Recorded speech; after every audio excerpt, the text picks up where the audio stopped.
پیر صاحب ایک اور اہم معاملہ یہ اٹارنی جنرل کے علاوہ وہ آپ دیکھ رہے ہیں کہ جو نیب آرڈیننس آیا جس میں ظاہر ہے کہ آپ ایک بہت کلیدی کردار تھا، اس کا جو اب استعمال ہو رہا ہے اور جو قانون ہے اس وقت اس کے تحت ہم دیکھ رہے ہیں کہ جو میگا کرپشن کے کیسز ہیں وہ یہ سمجھ رہے ہیں جو ملزمان ہیں کہ یہ میگا این آر او ہے، جس کی وجہ سے سینکڑوں کی تعداد میں لوگ عدالتوں کی جانب جا رہے ہیں۔ آپ دیکھ رہے ہیں کہ لوگوں کو ریلیف ملنا شروع ہو گیا ہے۔ پاکستان کی تاریخ کا جو سب سے بڑا کرپشن کے کیسز ہیں، fake bank account, money laundering case, اس کے مرکزی ملزمان جو ہیں وہ عدالتوں میں پہنچ گئے ہیں۔ ایک طوفان مچا ہوا ہے اور عدالتیں ریلیف بھی دینا شروع کر چکی ہیں۔ کتنے پریشان ہیں آپ؟ دیکھیے، میں آپ سے گزارش کروں کہ ہمارا کام تو صحیح قانون بنانا ہے۔ ہمارا موقف یہ ہے کہ اس قانون کی صحیح انٹرپریٹیشن ہائی کورٹ یا سپریم کورٹ کے لیول پہ ہوگی۔ نیب کے ججز بھی اچھے ہیں، لیکن اصل جس کی انٹرپریٹیشن آئے گی، گائیڈ لائنز آئیں گی، وہ آئیں گی ہائی کورٹ سے یا بعد میں سپریم کورٹ سے۔ اس میں کسی بھی طرح اس آرڈیننس میں کسی ایسے شخص کو جس نے کرپشن کی ہے یا جس کی پروسیجرل لیکسٹی نہیں ہے بلکہ سبسٹینٹیو لا کی وائلیشن ہے، تو اس کے لیے کوئی معافی نہیں ہے۔ پروسیجرل لا کی معافی لیکسٹی ہونا کچھ اور ہے اور سبسٹینٹیو لا کی لیکسٹی ہونا کچھ اور ہے۔ تو اگر کوئی عدالت اس کو مس انٹرپریٹ کر رہی ہے تو میں نہیں کہہ سکتا۔ بہت سے اکیوزڈ پرسنز اپلیکیشنز فائل کر رہے ہیں، یہ ان کا حق ہے، ریلیف ملتا ہے نہیں ملتا، تو میرا نہیں خیال کہ اس میں ایسی کوئی بھی ابہام ہے کہ کسی ایسے شخص کو اس میں ریپریف دی جا رہی ہے۔ تو بن رہی ہے، پریسیڈنس تو بن رہی ہے، اور اس میں ہم نے دیکھا ہے کہ کچھ کیسز ہیں جس میں اعلیٰ عدلیہ بھی جو ہے اس کے بارے میں ویو لے رہی ہے، اور یہ یقیناً ایک گیم چینجر ہوگا کیونکہ یہ حکومت آئی تھی میگا کرپشن کو ختم کرنے کے لیے، اور اگر یہی انٹرپریٹیشن جاری رہی تو یہ تو میگا این آر او کی خالق بن جائے گی اور چھپنے کی جگہ نہیں ملے گی پی ٹی آئی والوں کو۔ یہ آپ دیکھ رہے ہیں اس کا کس طرح سے انفولڈ ہو رہا ہے یہ ordinance. Again very valid question Kamran بھائی، اور ہمارا جواب اس میں یہی ہے کہ دیکھیے یہ آرڈیننس ہے اور مین میڈ لا ہے، حرف آخر نہیں ہے۔ ہم نے اپنی دانست میں، اور مجھے لگتا ہے ایسے ہی قانون بنا ہے کہ جس میں کسی کے لیے کوئی لیکسٹی نہیں ہے، اور اس کی guideline high court supreme court دے گی۔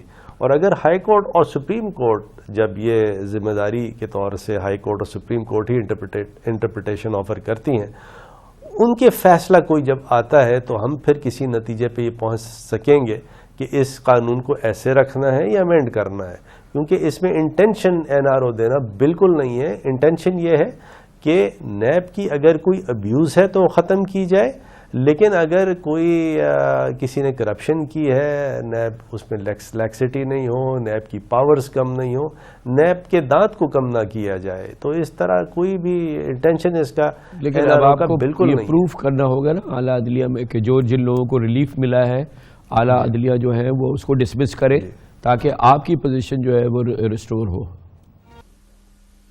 ایسے ہی کامران بھائی، اسی پہ نیب سر جوڑ کے بیٹھی ہے۔ اور اچھا، اب ہمارے ساتھ تھوڑی سی پرابلم یہ بھی ہے، نیب ایک انڈیپینڈنٹ ادارہ ہے۔ نیب کے ساتھ ہمارا یا ہمارا نیب کے ساتھ کوئی ایسا نہیں ہے کہ ہم نیب کو انسٹرکشنز نہیں دے سکتے کہ یہ کرو ویسے نہیں کرو، یہ اپیل فائل کرو یہ نہیں کرو، لیکن میری اطلاع یہی ہے کہ نیب اس پہ سر جوڑ کے بیٹھی ہے، اور جہاں بھی نیب یہ سمجھ رہی کہ فیصلہ صحیح ہے کچھ نہیں کر رہی، جہاں وہ یہ سمجھ رہی فیصلہ غلط ہے تو اس کی اپیل بھی کر رہی ہے۔ یہ فرمائیے گا کہ اصل تو کام یہ آرڈیننس سے تو نہیں ہے، ایک قانون بننا ہے نیب کے طرف، اس میں کسی کو شک بھی نہیں ہے کہ نیب قوانین میں ترمیم کی ضرورت ہے، بے پناہ نقائص ہے۔ وہ کس سٹیج پر ہے؟ کل شیخ رشید صاحب نے کہا آپ اور فاروق نائک جو ہیں وہ ایک نیا یہ قانون بنا رہے ہیں۔ فاروق نائک صاحب خود نیب کے تمام کے انتہائی اہم کیسز کے وہ ملزمان کے وکیل ہیں، تو یہ کوئی کمبینیشن سمجھ میں نہیں آیا۔ چلے بہرحال وہ سینیٹر ہے اور معزز سینیٹر ہے، تو کیا اس کی پوزیشن کیا ہے؟ پارلیمنٹ میں قانون بننے کی کیا پوزیشن ہے؟